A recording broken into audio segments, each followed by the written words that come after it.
इस क्लास में आपका स्वागत अभिनंदन है। आइए, आज बड़ा ही रोचक पाठ है। हम लोग अभी पढ़ रहे हैं सेकेंड संस्कृत कक्षा नवम की सेकेंड संस्कृत की पाठ्य पुस्तक पीयूषम द्रुत पाठ है और आज पढ़ेंगे उसके अध्याय 20 को और इसका शीर्षक है प्रहेलिकाः। अब प्रहेलिकाः शब्द का अर्थ होता है पहेली। अब पहेली क्या होता है? मनोरंजक होता है, यानी मनोरंजन प्रदान करने वाला होता है। लेकिन इस पाठ में जो यह पहेली है ज्ञानवर्धक और कौतूहलवर्धक है, जो छात्रों की कल्पना शक्ति विकसित करने के लिए प्रस्तुत की गई है, इसलिए अत्यंत ही उपयोगी है। पहेलियां अपने आप में गूढ़ अर्थ को प्रदान करने वाली होती हैं और उनसे क्या होता है, हमारी तर्क शक्ति बढ़ती है। तो आइए हम आज इस प्रहेलिका का अध्ययन करें। और पहला लिखता है, देखिए कितना आनंदित करेगा आपको। लिखता है कि अपदो दुर्गामी च साक्षरो न च पंडितः अमुखः अस्फुटवक्ता वो जानाति स पंडितः। कह रहा है कि अपदो यानी पैर नहीं है, दुर्गामी च लेकिन दूर तक जाता है, पैर नहीं है लेकिन दूर तक जाता है। साक्षरो न च पंडित, उसमें साक्षर है, उसमें अक्षर है लेकिन वह विद्वान नहीं है। अमुख अस्फुट वक्ता च, और उसको मुख नहीं है लेकिन वह बोलता, स्पष्ट बोलता है। वो जानाति स पंडित, जो जानता है वही पंडित है। बताइए, कमेंट करके आप बताइए क्या होगा। जिसका पैर नहीं है फिर भी दूर तक जाता है, उसको वह साक्षर है लेकिन विद्वान नहीं है, मुख नहीं है लेकिन बोलता है। जो बताएगा वही विद्वान है। क्या होगा? अब हम बता देते हैं क्या होगा। चिट्ठी। चिट्ठी को पैर नहीं होता, बहुत दूर तक जाता, उसमें अक्षर है लेकिन वह विद्वान नहीं है। उसको मुख नहीं होता लेकिन वह स्पष्ट बोलता है। आइए दूसरे को देखते हैं। दूसरा कहता है कि न तस्य आदिः न तस्य अन्त मध्ये यः तस्य तिष्ठसि तव अपि अस्ति मम अपि अस्ति यति जानासि तद्वद। न तस्य आदिः कह रहा है कि न जिसके शुरू में है, न जिसके शुरू में है, न तस्य अंतः, और न जिसके अंत में है, मध्ये यह तस्य तिष्ठति, और यह तुम्हारे बीच में क्या है, स्थित है। तव अपि अस्ति मम अपि अस्ति, वह तुम्हें भी है और वह मुझे भी है। यदि जानासि तद्वद, यदि जानते हो तो बताओ। कह दिया जिसके आरंभ तथा अंत में क्या है, न है, और दोनों के बीच में यह है। ये कह देने पर तो स्पष्ट हो जाएगा जो तुम्हारे पास भी है हमारे पास भी है। यदि जानते हो तो बताओ वह कौन है। कौन है? नयन। और नयन मीन्स क्या होता है? आंख। तीसरा तातेन कथितं पुत्र लेखम एकम लिख अधुना न तेन लिखितो लेख पितुः आज्ञा न लंघिता। तातेन कथितम पुत्र, पिता के द्वारा कथितम पुत्र को कहा गया, पिता के द्वारा पुत्र को कहा गया। लेखम एकम लिख अधुना, इस समय जो है एक लेख को लिखो। तेन लिखितो लेखः, उसके द्वारा लेख लिखा गया।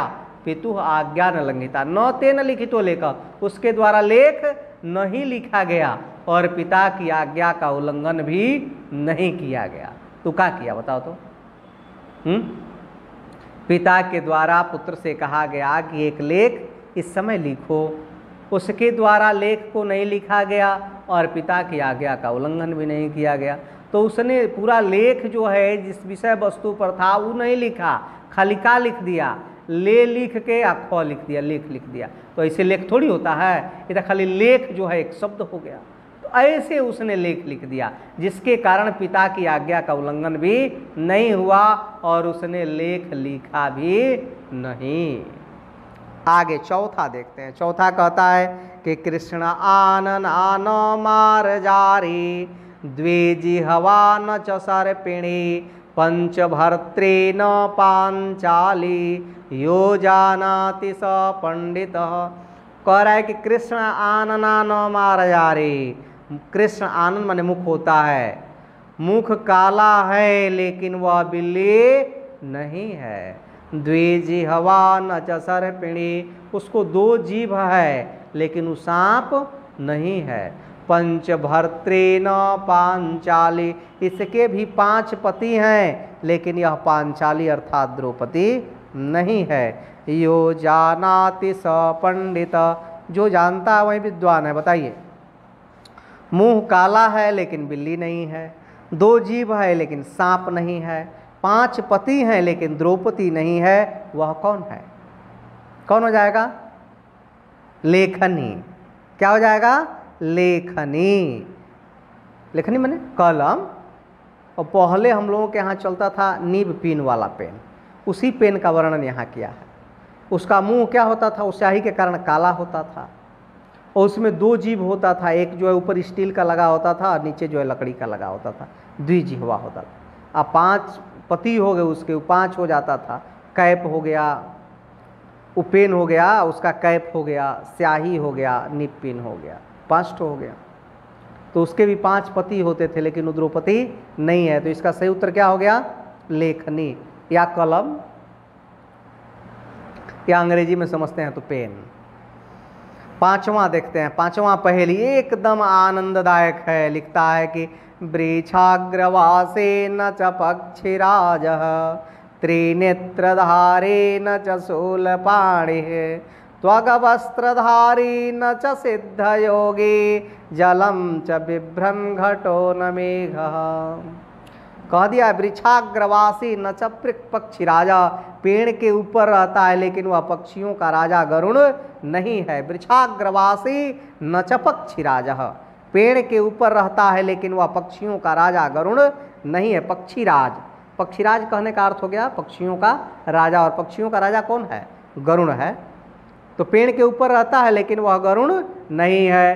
त्रिनेत्रधारे न च शूलपाणे, कह रहा है त्रिनेत्रधारे, उसके भी क्या हैं? 3 नेत्र हैं, 3 आँख हैं। वह 3 नेत्र को धारण करता है। न च शूलपाणे, लेकिन वह शंकर जी नहीं है। त्वगवस्त्रधारे न च सिद्धयोगी, वह भी त्वगवस्त्रधारी है। वह जो है त्वगवस्त्रधारी है, जटाओं को धारण करता है लेकिन वह जोगी नहीं है। जलम च बिभ्रन् घटो न मेघ, उसके अंदर पानी है लेकिन वह घड़ा और बादल नहीं है। तो क्या है?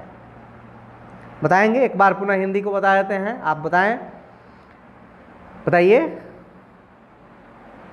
पेड़ के ऊपर है लेकिन वह गरुड़ नहीं है, 3 आँख है उसको, शंकर जी नहीं है।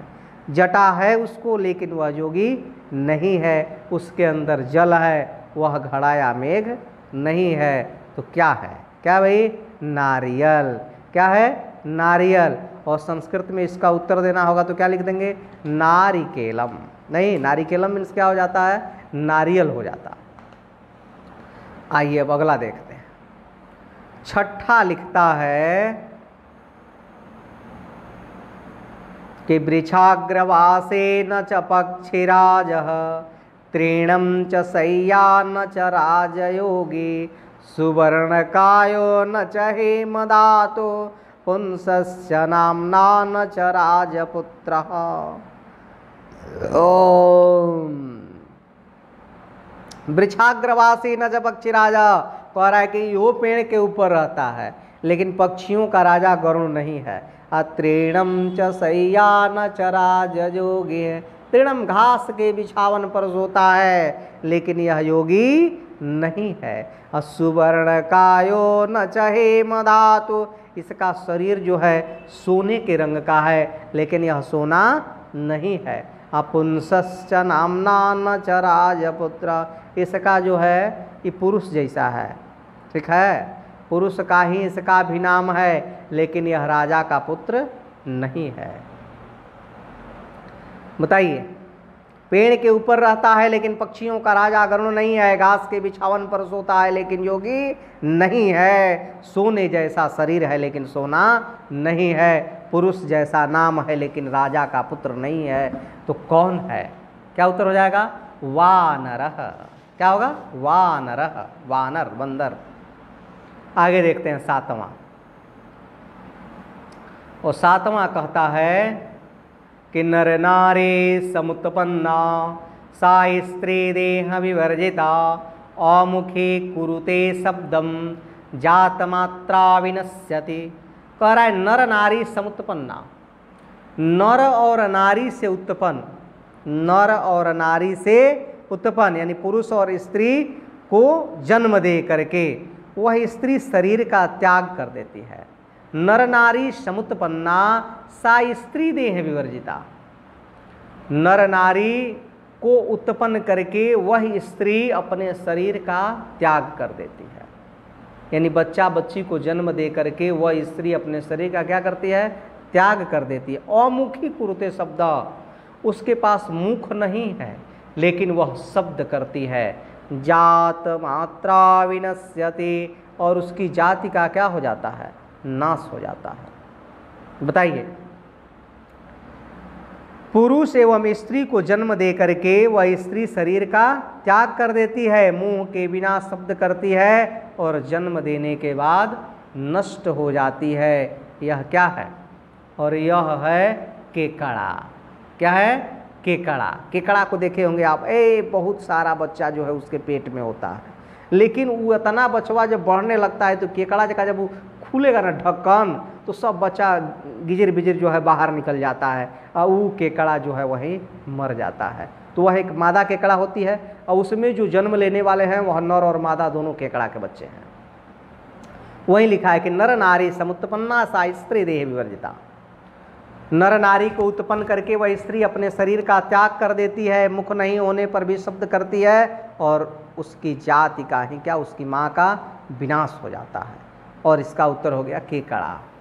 आगे देखते हैं, आगे 8वां लिखता है कि वने वसति कुवीरो यो अस्थिमांस विवर्जितः अशिवत कुरुते कार्यम कार्यम कृत्वा वनम गतः। कह रहे कि वने वसति कुवीरो, वन में ऐसा कौन सा वीर रहता है यो अस्थि मांस विवर्जित, जिसको न हड्डी है न मांस है। आशिवत कुरुते कार्यम, वह भी जो है आता है, काम करता है और कार्यम कृत्वा वनम गता, और काम करके वन में चला जाता है। कौन है? कूस। क्या होगा? कूस। कूस कभी भी घर में नहीं लगता है, ये जब भी लगेगा तो बने में लगेगा। और 9वां जो है बड़ी रोचक है, अब इसको देख लेते हैं। 9वां लिखता है कि चक्रे त्रिशूले न हरे न शंभो, चक्रे त्रिशूले न हरे न शंभो महान बलिष्ठो न च भीमसेनः स्वच्छंदचारे नृपति न योगी सीता वियोगे न च रामचंद्र। कह दिया कि चक्रे, चक्र को धारण करता है, त्रिशूली त्रिशूल को धारण करता है, न हरे न शंभो, न ही वह विष्णु है और न ही वह शिव है।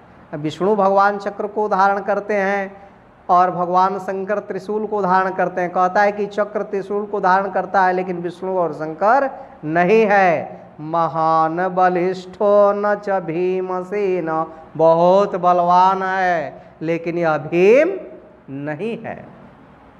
स्वच्छंदचारी नृपति न योगी, एकदम स्वच्छंदचारी है लेकिन यह राजा और योगी नहीं है।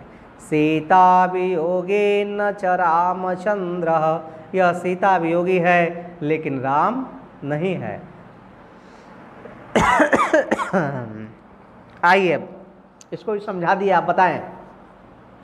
एक बार ऐसे हिंदी अर्थ फिर बता देते हैं। चक्र और त्रिशूल को धारण करता है लेकिन विष्णु और शंकर नहीं है। महान बलवान है लेकिन भीम नहीं है। स्वच्छंद घूमता है लेकिन राजा और योगी नहीं है। सीता वियोगी है लेकिन भगवान राम नहीं है। तो क्या है? साढ़ है। क्या है? साढ़। अपने यहाँ होता है ना, साढ़ है। इसके बाद अब आ गए हम 10 पर। और 10 कहता है कि केशवम पतितं दृष्ट्वा द्रोणो हरसम उपागतः रोदन्ते कौरवाः तत्र हाय हाय केशव केशव हा हा केशव ओम केशव। केशवम पतितं दृष्ट्वा कह रहा है कि श्री कृष्ण के गिरते हुए देख करके द्रोणाचार्य खुश हो गए। केशवम पतितं दृष्ट्वा द्रोणो हर्षम उपागतः, कृष्ण को गिरता हुआ देख करके द्रोणाचार्य अत्यंत क्या हो गए, खुश हो गए और कौरव दल रोने लगे। यानी मतलब इसका हो गया कि जल में बहती हुई लाश को देख करके कौआ, द्रोण मन का कौआ खुश हो गया, किंतु गिद्दड़ समूह क्या हो गया, रोने लगा, क्योंकि लाश जल में थी जिसे खाना गिद्दड़ के लिए कठिन था। तो वह क्या था, शव था, मुर्दा। केशवम पतितं दृष्ट्वा द्रोणो हर्षम उपागत, केशव को गिरा हुआ देख करके द्रोण अत्यंत हर्षित हुआ। इसका यही मतलब हुआ कि शव को बहता हुआ देख करके कौवा अत्यंत प्रसन्न हुआ। रुदन्ति कौरवाः तत्र, लेकिन जो जितने भी कौरव थे वह क्या करने लगे, रुदन करने लगे। और कौरव कौन है, गिद्दड़। यहाँ गिद्दड़ रोने लगे, हाय हाय केशव केशव कहने लगे, क्योंकि वो जल में था, वो इन सबों को मिलने वाला नहीं था, वह क्या था, शव था। आगे 11 देखते हैं। ये तो स्पष्ट कर दिया था एक तरह से अर्थ से ही। 11 कहता है कि रेफादौ मकारवन्ते वाल्मीकि यस्य गायकः सर्वश्रेष्ठं यस्य राज्यं वदको असौ जनप्रियः। रेफ आदो मकारो अंते, र जिसके शुरू में है, म जिसके अंत में है, वाल्मीकि यस्य गायक, जिसके गायक कौन है, महर्षि वाल्मीकि हैं। सर्वश्रेष्ठम यस्य राज्यम, जिसका राज्य सर्वश्रेष्ठ है, वद को असौ जनप्रिय, बताओ वह कौन सा जनप्रिय है, लोगों का प्रिय कौन है, कौन है, राम। इसका उत्तर क्या हो जाएगा, क्या हो जाएगा, राम। आगे 12, और 12 कहता है कि एकोनविंशतिः स्त्रीणाम अश्नातुमिहि यमुनां गता विंशतिः पुनरायाता एको नक्रेण भक्षितः। कह रहा है कि एको न विंशतिः स्त्रीणाम, एको न, यहाँ यही छिपा, एको न विंशतिः स्त्रीणाम, एक नर और 20 स्त्रियां। स्नातुम ही यमुनाम गताम, स्नान करने के लिए यमुना में गए। विंशतिः पुनरायाता, 20 फिर से आ गए। एको नक्रेण भक्षितः, एक को जो है मगरमच्छ खा गया।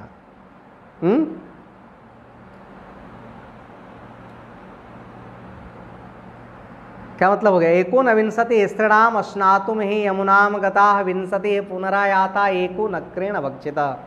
हैं, एक नर और 20 स्त्रियां स्नान करने के लिए यमुना में गई, 20 उधर से आई और एक को नर खा गया, मगर खा गया। वो कौन था, नर था।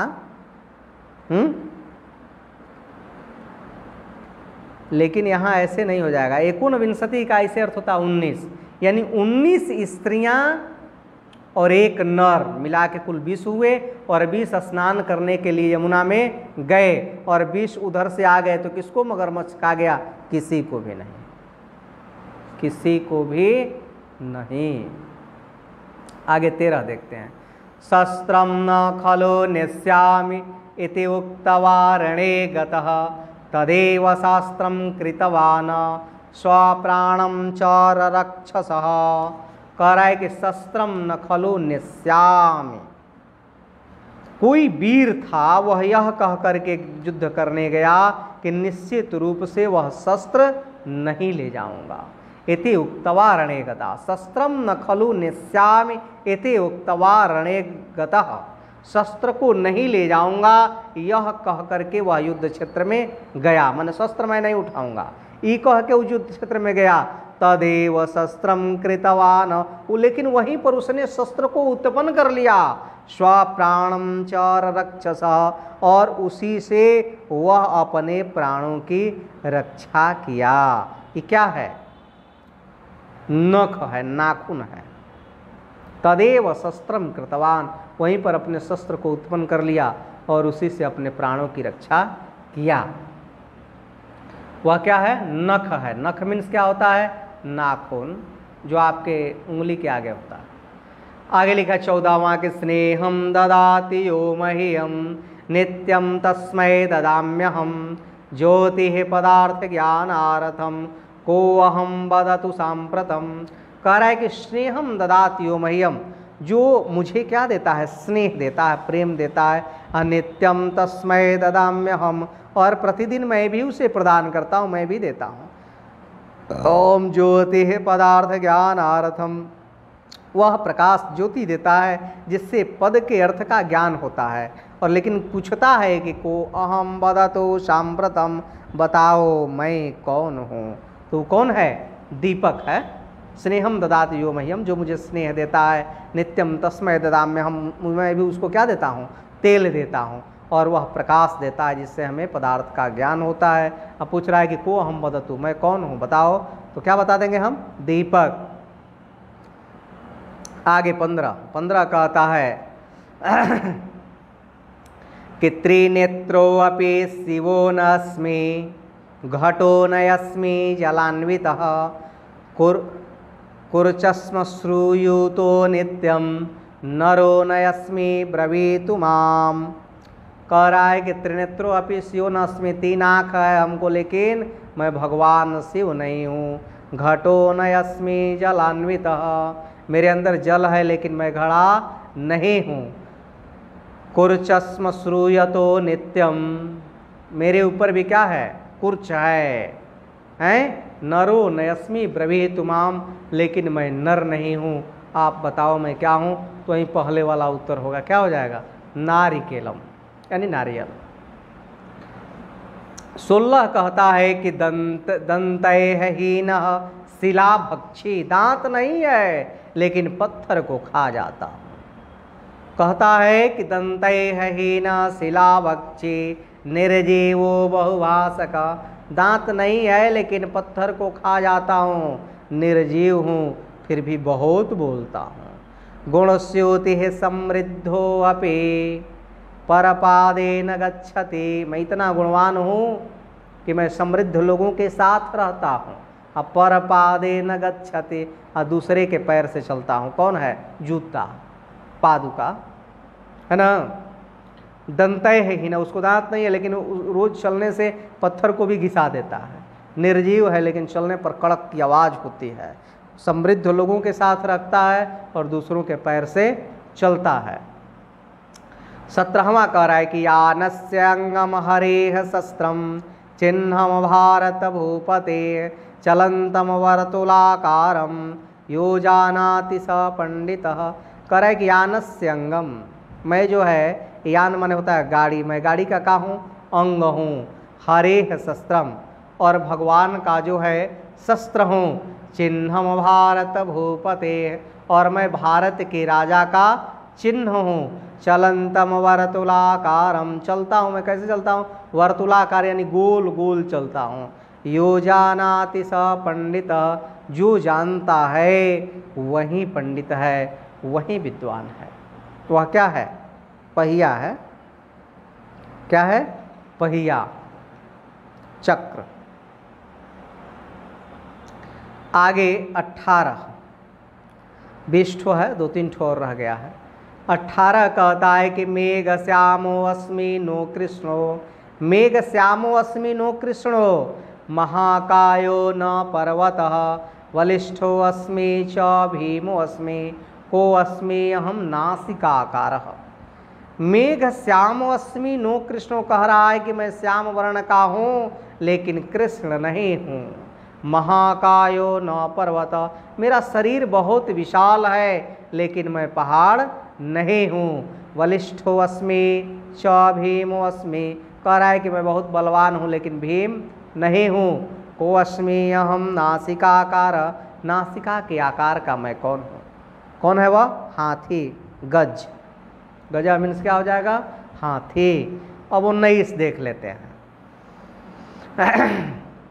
19 कहता है कि नित्यामि नित्यामि नित्यम धवलः तरेषु संकेतित अंकैः प्रकटीकरोमि भावं जनानां हृदयेषु गूढ़ं कृष्ण आनना आलोच्य वदन्तु कायहम्।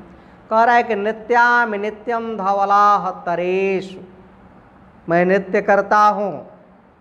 नित्य जो है सफ़ेद कागज पर क्या करता हूँ? चलता हूँ।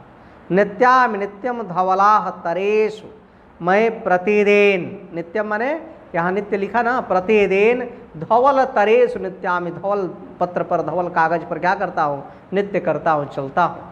संकेतित अंकैः प्रकटीकरोमि, संकेतित अंकों को प्रकट करता हूँ, जो भी संकेत करना होता है उसे संकेत कर देता हूँ। अभावम जनानाम हृदयेषु गूढ़म, जो भी लोगों के हृदय में भाव है उसे मैं व्यक्त कर देता हूँ। कृष्ण आनना आलोच्य वदन्तु का, मेरा मुख काला है, बताओ मैं कौन हूँ। क्या हो जाएगा? इसका भी उत्तर होगा लेखनी, यानी कलम ही होगा। और अंतिम और 20वां देख लेते हैं। 20वां और अंतिम पहेली का हमारा, हम पहेली का अध्ययन कर रहे हैं। आपको अच्छा लगा है अत्यंत अवश्य लाइक कीजिएगा और इसको अपने मित्रों को भी जरूर शेयर करें। संस्कृत का प्रसार हो, इसमें आप हमारा सहयोग करें। ये कहता है कि का पांडुपत्नी गृहभूषणम के को राम शत्रुः किम अगस्त्य जन्म सूर्यैक पुत्रो वदवेतसि चैत्वं कुंती सुता रावण कुंभकर्णा। अब बताइए, यहाँ तो प्रश्न और उत्तर जो है सब हो गया। कह दिया कि का पांडुपत्नी गृहभूषणम के, का पांडुपत्नी, पांडु की पत्नी कौन है? पांडु को जानते हैं आप? पांडवों के पिता पांडु की पत्नी कौन है? गृहभूषणम के, और घर का आभूषण कौन है? को राम शत्रु, राम का शत्रु कौन है? किम अगस्त्य जन्म, अगस्त्य का जन्म कहाँ हुआ था? सूर्य का पुत्रो, सूर्य का पुत्र कौन है? बद वेतसे चैत्वम, जानते हो तो बताओ, जानते हो तो बताओ का नीचे भी लिखा है यहाँ कि कुंती सुता रावण कुंभकर्णा। का पांडुपत्नी कुंती, यहाँ लिखा ना का पांडुपत्नी, इसका उत्तर क्या हो गया? कुंती। पांडु की पत्नी कौन है? कुंती है। गृहभूषणम के, घर की आभूषण कौन है? सुता माने बेटी, बेटियां ही घर की क्या हैं? आभूषण हैं। को राम शत्रु, राम का शत्रु कौन है? रावण। केम अगस्त्य जन्म, अगस्त्य ऋषि का जन्म कहाँ हुआ था? कुंभ यानी घड़ा से। फिर कहता है कि सूर्य का पुत्रो, सूर्य का पुत्र कौन है? कर्ण है। तो इस प्रकार से अत्यंत ज्ञानप्रद पहेलिका पाठ का हम लोगों ने अध्ययन किया। फिर हम एक शेष रह गया है, और वह शेष है शास्त्रकाराः या ग्रंथकाराः के नाम से है, उसका भी हम आपको अध्ययन करा देते हैं। फिर हम आपसे मिलते हैं, तब तक के लिए बहुत बहुत धन्यवाद, शुभकामना।